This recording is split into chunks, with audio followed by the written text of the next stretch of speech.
Hello to everyone. Nice to hear, nice to see everyone. Today we want to speak a little bit about our business. What is it?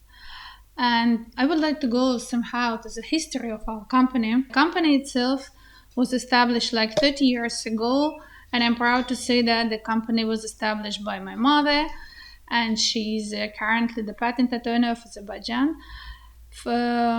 Actually, her experience started from 70s until now she works in patent field. And because this is like kind of the family business, proud to continue this business, to work in this field, and to manage the company we work together. Currently, I'm following her legacy, and I'm really proud to say that in the future we can pass our business, family business, I should say, to my daughter, Nazrin. You will ask me why my daughter, because a couple of days ago we had a very interesting conversation with her, and that's probably one of the reasons why we're here today.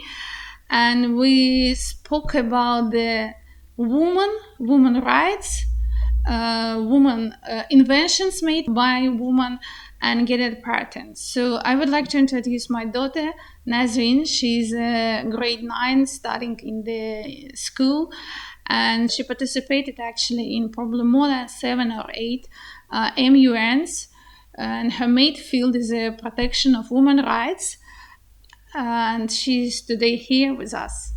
Hello everyone, I'm Nazrin Askerzadeh, a grade 9 student, and I'll be definitely honored to get the legacy back on my hands, on my back, to continue with this wonderful business as Lucksem, LSM. I'm a proud protector of women's rights, and I'll be always there to help anybody on that topic because I consider myself as knowing a lot on it.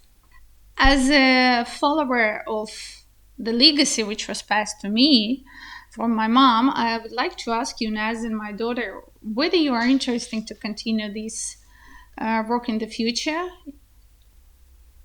I'll be definitely honored to get the business on my back, and I'll be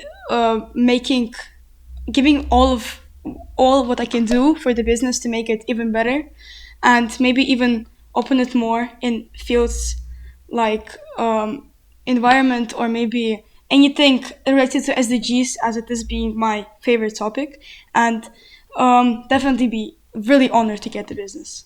If you remember, a couple of days ago, we spoke about the women's, and you are currently participating in a MUN debates. Whereas I know you're protecting the women's rights. Can you please speak a little bit?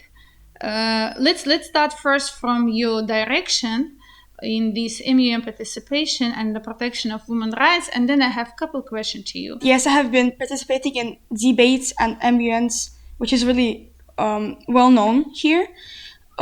So I have mostly been talking about women's rights and then as the SDGs, as I mentioned before, which is again my favorite topic to talk about, and I can literally talk about it like anywhere and with anyone. Can you somehow? No, I would like you to be connect the woman protection and the invention, the patent.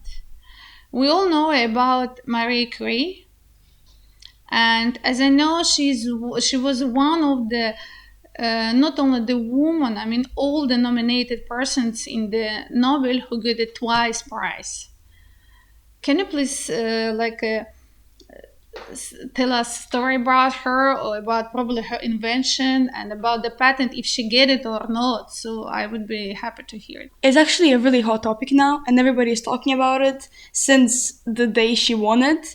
Being a woman and winning 2 Nobel Prizes is really...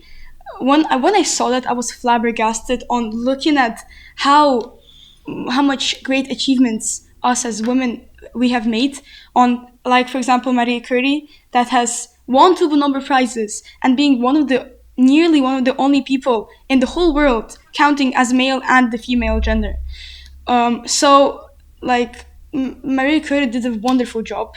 And if we want to count it in intellectual properties, then Marie Curie actually was one of the only ones that did not make her work patented because she made it freely available for anybody. Tell us a little bit about Marie Curie.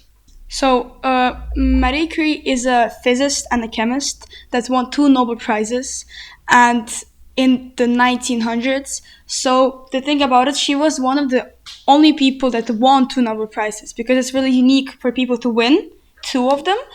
And it doesn't even matter on the gender because it's the same as the female and the male gender. That both of them were really like hardworking to win two of them, and proudly I can say that Marie did win two of them. And it's really when I knew that I was flabbergasted on how like she's a woman and she's doing so hard. She definitely did face lots of hard decisions on herself because as being a woman she didn't have all the rights as anybody else would, especially in the 1900s. Tell me, but as I know, um, her invention, she didn't want to patent because there is a two different version. The one version that she was not allowed to patent as she is a woman, and another version she was like trying to not to patent it because she wanted everyone can use her invention. So I have definitely heard about both of the opinions, and the actual right one, as known by the internet, she has been struggling to patent it. And actually, in the 19th century, it was in the 1900s, it was really hard to patent anything because it was not really a big topic on that time in Nobel Prizes. But as well known, her husband was really much of protecting her and everything, and he was like making her even do it because there was lots of moments where she wanted to just give up, but she didn't because of her husband, because of her motivating her, and Maria did not want to patent her work because she wanted to make it freely accessible and available for anybody because whatever she did was really global. We speak about Marie Curie, we speak about her invention. What did she invent? Marie invented polonium and radium as in chemistry and radioactivity as in physics, and that was the two of the things she won for radioactivity and for polonium and radium. That was really global at that time, and we still, up to this date, we still use all of the things she invented. Great, thank you very much. But if I remember, correct me if I'm wrong, that we also discussed about other women who has their patents, who get an invention, who kind of they protected their patents, and even today it's very popular and most of us are using their inventions. Can you please tell us at least about one or two probably? Of course, I remember everything what we discussed, but I would like the audience will also hear this story. Also, in the 1900s, in 1988 to be specific, there was a woman, Gertrude B. Elion, that won the Nobel Prize for her development of drugs as medicine drugs. For example, she cured HIV and lots of other diseases, and HIV was a global disease at that time. Like it kills no thousands of people, and she developed a drug to cure it, and she also won the Nobel Prize and also did not patent her work, as it also still being 1900 because at that time they were not patenting their works a lot, like not even regarding on the gender. Like anyone did not have any comparison of intellectual property. So, as you said, the medicines currently using for HIV and the main drugs used for these medicines was invented by again by the woman. Yeah, so and it's like really surprising that Gertrude B. Elion has actually also made leukemia. It's also Yes. one of the popular diseases, and HIV, as I said before. And yes, it was made by a woman. We have still used it up to date, and if not that, maybe even more people would die if not her, which is really unfortunate, obviously. So yeah, it was. So woman like not only the mother taking care about the children, the wife taking care about the husband, the woman taking care of the world. Yes. Exactly, the woman is care about the roles. So even they are being the mother, the sister, the wife, they are still like inventing something to protect the future generation. Very nice. And what about the other one? We also spoke about her. Correct me if I'm wrong, but if I remember, you also mentioned about the couple of the woman. One of them was Emmanuel, and another, if I'm not mistaken, she was Jennifer. And then they invented something related to the DNA. Well, what was that? I would like to ask you and speak So about this. actually, you're talking about Emmanuel Charpentier and Jennifer Doudna. Exactly. Them both, they're actually related to intellectual property because their invention was made in 2020. So what they did, 2020, it's meant like very recently. yeah, recently, like Okay. 5 years ago. And so what they did was they have made an invention to allow scientists. The invention name was CRISPR-Cas9, so it's really very known. So they have allowed scientists to precisely edit the DNA in living cells. So it's really interesting. And the thing about intellectual property is that they have actually made their university they studied in, for example, University of California, they have some. They patented the developments, and because of that, now nobody can use their work but the universities. And there is like multiple of the unis that got the patent because like there's two girls doing it. So and they still haven't evenly decided on which university gets what percentage of the development. So it's really hard for them, but their work is patented.